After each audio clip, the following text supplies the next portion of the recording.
ইংরেজি শিখলে কেমন হয়? ঢাকা গেলে কেমন হয়? কিছু শপিং করলে কেমন হয়? এই ধরনের সেন্টেন্সগুলো ইংলিশে বলতে চাইলে আমরা হাউ অ্যাবাউট এর সাথে ভার্বের সাথে আইএনজি ফর্ম যুক্ত করে এই সেন্টেন্সগুলো বানাতে পারি। যেমন ঢাকা গেলে কেমন হয়? How about going to Dhaka? ইংরেজি শিখলে কেমন হয়? How about learning English?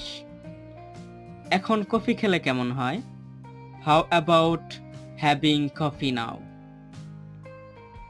আজকে বিশেষ কিছু রান্না করলে কেমন হয়?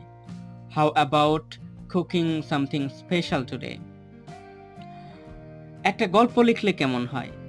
How about writing a story? এরকম করে আমরা আরো অনেক সেন্টেন্স বানাতে পারি। ধন্যবাদ।